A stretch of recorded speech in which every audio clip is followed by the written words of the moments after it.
1 year ago, on April 22, 2025, armed terrorists entered the Baisaran Valley near Pahalgam in Kashmir, and killed 26 civilians, tourists, families, ordinary people who had no role in any political dispute.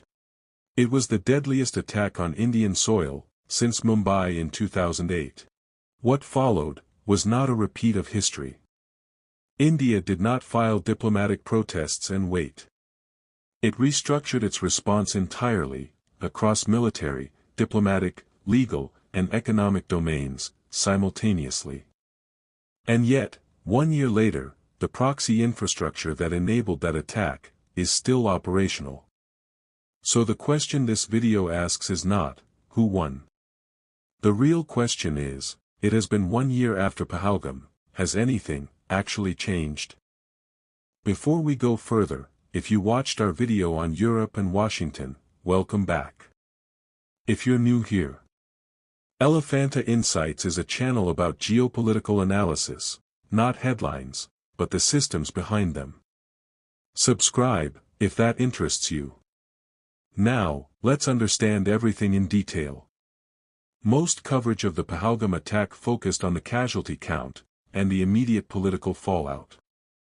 That framing missed something critical. The attack was not random. It was architecturally precise in its targeting. The site chosen, Baisaran Valley, is one of Kashmir's most visited tourist destinations. The timing, peak tourist season. April. The victims, tourists, not security forces. 1 Christian, and predominantly Hindu tourists. This was not guerrilla warfare against a military target. It was designed to destroy the perception of normalcy in Kashmir.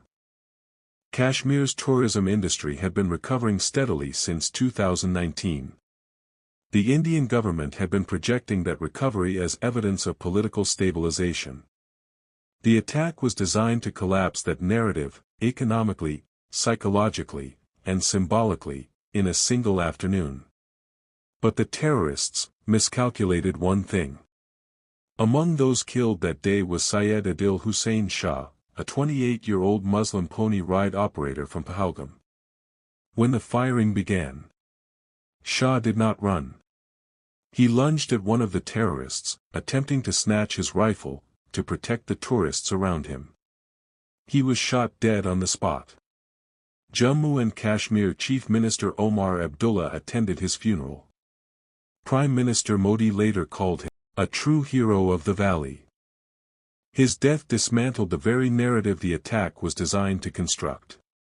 The terrorists targeted Hindu tourists, expecting to trigger a Hindu-Muslim fracture, communal riots, mutual suspicion, the collapse of Kashmir's social fabric. Instead, the first act of resistance came from a Muslim man, who died shielding Hindu strangers with his body. Kashmir's response, grief, solidarity, and universal condemnation, was the opposite of what the attack was designed to produce. The false binary the terrorists tried to build collapsed before it could take root. What makes the post-Pahalgam period analytically significant is not that India responded. It is how it structured that response across multiple domains, simultaneously.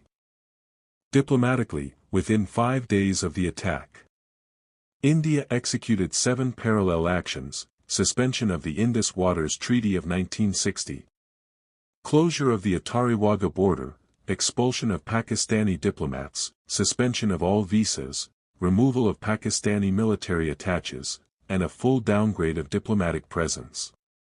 These were not emotional reactions. They were calibrated pressure instruments, each reversible in theory, each with significant real-world consequences for Pakistan. Militarily, on May 7, 2025, 16 days after the attack, India launched Operation Sindoor. 9 sites across Pakistan and Pakistan-administered Kashmir were struck using precision missiles and air power. The targets were Lashkar-e-Taiba, Jaish-e-Mohammed, and Hizbul Mujahideen infrastructure. Indian military communications were deliberate, the strikes avoided Pakistani military facilities. The message was surgical: this is about terror infrastructure, not a declaration of war against the Pakistani state. Legally, India built the most comprehensive evidentiary trail it has ever assembled in a cross-border terrorism case. December 15, 2025, NIA filed a 1,597-page charge sheet naming 7 accused, including LeT and TRF as organizations. Principal conspirator named, Sajid Saifullah Jat, also known as Habibullah Thibasoom, a Pakistan-based LeT commander, operating from Kaisar, Punjab. TRF, identified as a shadow outfit created by LeT in 2019. Specifically to evade FATF scrutiny, by masquerading as a local Kashmiri movement.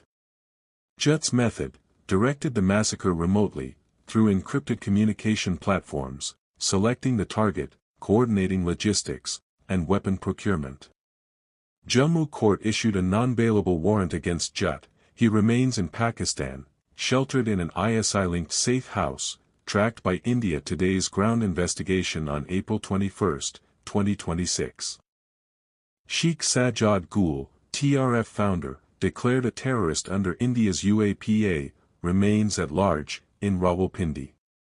July 2025, the United States designated TRF as a foreign terrorist organization and specially designated global terrorist, explicitly calling TRF a front and proxy for Lashkar-e-Taiba. 3 on-ground attackers eliminated in Operation Mahadev, July 2025. The masterminds remain untouched in Pakistan. Technologically, Indian operations post-Pahalgam demonstrated significant drone and intelligence-led targeting capability. The elimination of all 3 ground-level perpetrators within 3 months confirmed a measurable upgrade in operational precision. What this adds up to is a doctrine shift. India is no longer absorbing attacks and responding diplomatically after a waiting period. It is now treating attacks of this scale as acts warranting simultaneous military, legal, diplomatic, and technological response, executed in parallel, not in sequence.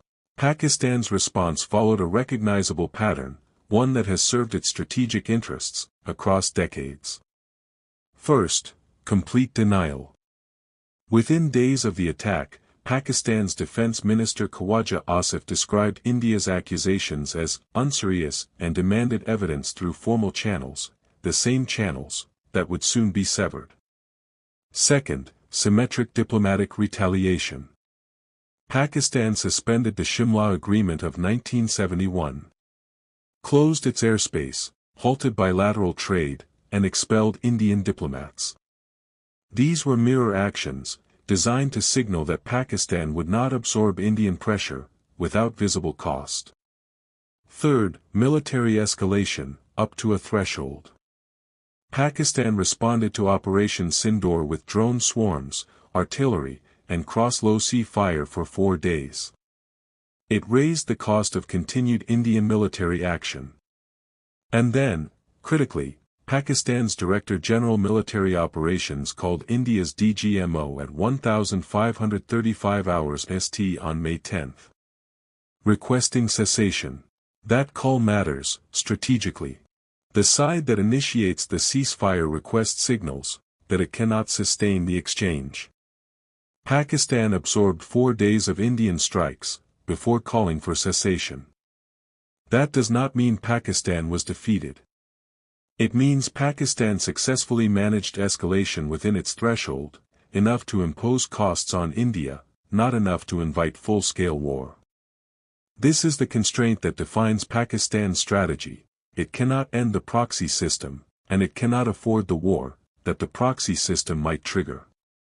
If Pakistan has suffered diplomatic isolation, military strikes, and economic pressure, why does the terrorist proxy system continue to operate? So when anyone asks, does Pakistan have anything to do with terrorism? Let us start with a simple fact that answers everything. The compound where Osama bin Laden, mastermind of the September 11 attacks that killed nearly 3,000 people, was found and killed in 2011 by U.S. Navy SEALs, was located just half a mile from Pakistan's premier military academy, in Abbottabad. Former Pakistani army officials later confirmed bin Laden was sheltered in an intelligence bureau safe house, with the full knowledge of military leadership. That was 15 years ago. But the system persists today. Pakistan has been home to multiple UN-designated terrorist organizations for decades: LeT, GEM, TRF, Al-Qaeda affiliates, all operating from Pakistani soil, under various degrees of state protection. Osama bin Laden personally funded the construction of a guest house at Lashkar-e-Taiba's headquarters in Murich, the same facility. India struck in Operation Sindoor, in May 2025. GEM's Bahawalpur headquarters, also struck by India, trained perpetrators of the 2001 Parliament attack, the 2016 Pathankot strike, and the 2019 Pulwama bombing. Pakistan Army Chief Asim Munir personally ordered corps commanders and senior officers to attend the funerals of terrorists killed in Operation Sindoor, confirmed on record by a GEM commander.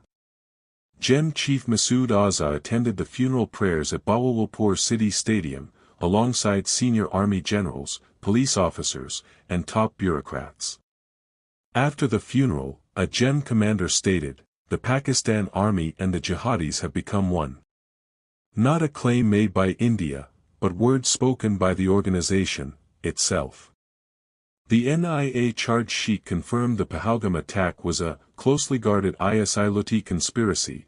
The principal accused Sajid Jat was specifically instructed by ISI to execute a high-impact attack in Kashmir. The answer to why this system persists is not a mystery. It is a calculation. These organizations serve the Pakistani military establishment's strategic interests: asymmetric pressure on India in Kashmir, deterrence below the nuclear threshold, and domestic political capital. Dismantling them would mean surrendering tools, built and refined, over 4 decades. If Pakistan had no association with these groups, its army chief would not be ordering generals to attend their funerals. The masterminds of Pahalgam are identified. Their names are in a 1,597-page charge sheet. Their locations have been tracked. Their institutional chain is documented, all the way to ISI direction. If Pakistan genuinely wants to prove it is not a state that sponsors terrorism, the moment to act is not tomorrow. It is now. When U.S. Vice President J.D. Vance and Secretary of State Marco Rubio intervened on May 10, 2025. To broker the ceasefire, they were not acting from a position of moral authority. They were acting from strategic self-interest. 2 nuclear-armed states exchanging military strikes in the Indian subcontinent represents a systemic risk that no major power wants to manage.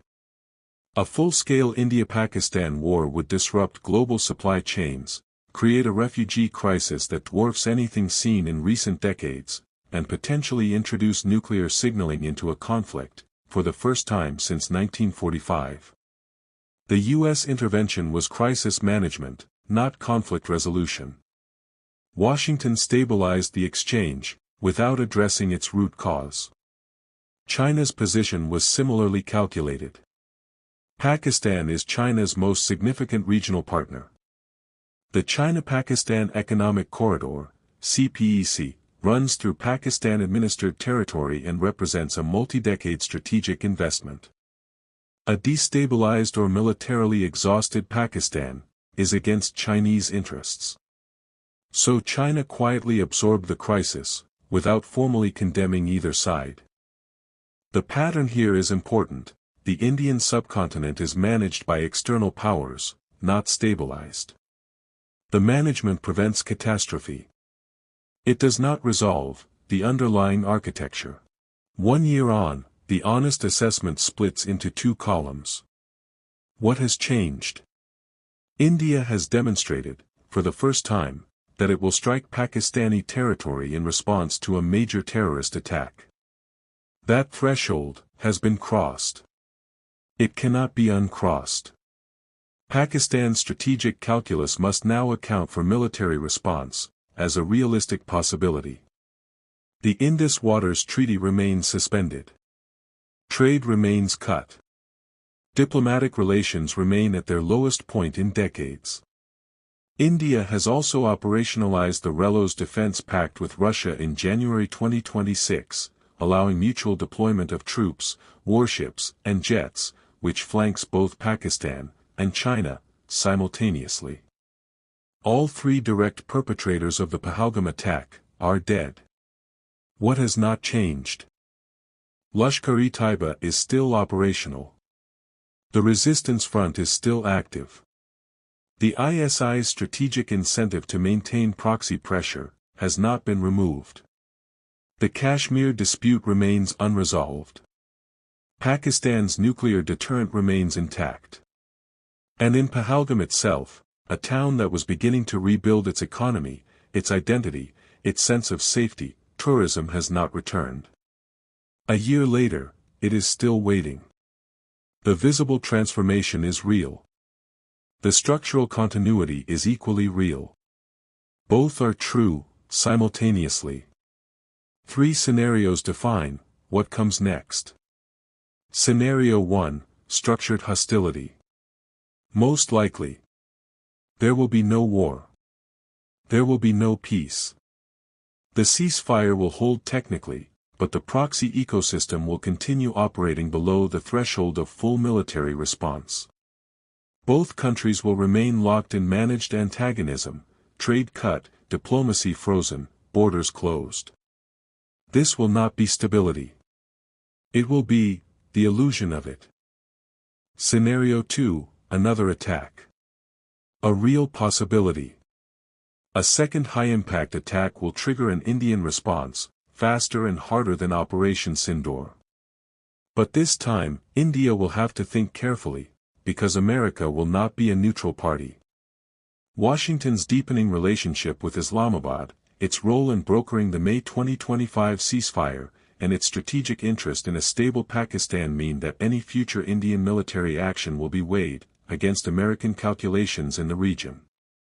The danger will not be intent. It will be the diplomatic complexity that surrounds the decision.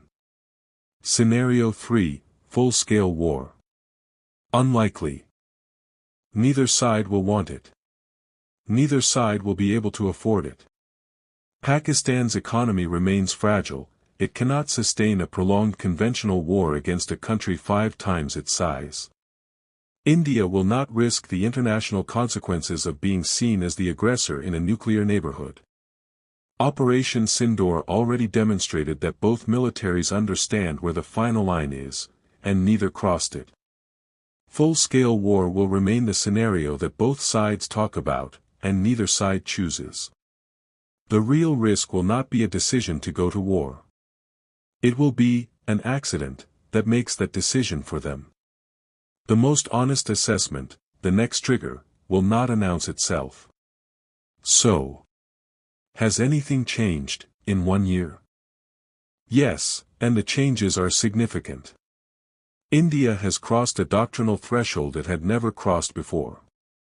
It has restructured its diplomatic posture, its legal strategy, its military signaling, and its strategic partnerships, in ways that were not in place 12 months ago.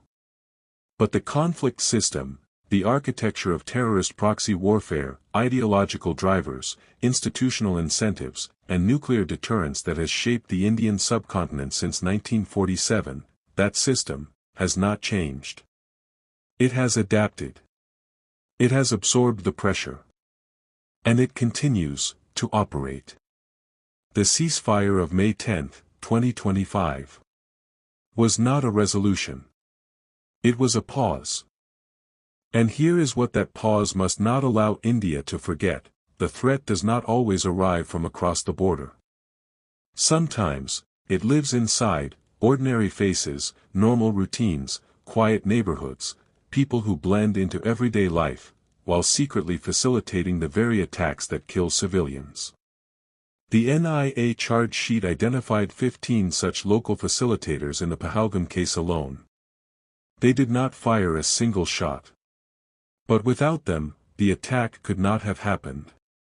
This category of threat, the internal enabler, demands the same urgency, the same precision, and the same zero tolerance that India directs at the masterminds across the border. They must be identified. And they must be eliminated. And finally, Pakistan must understand this clearly. Terrorism is not a tool. It is a termite. Thank you for watching till the end. If this video gave you something to think about, like it, share it, and leave your thoughts in the comments below. Subscribe to Elephanta Insights so you never miss an analysis. Watch our previous video if you haven't already. We will meet again, in the next one.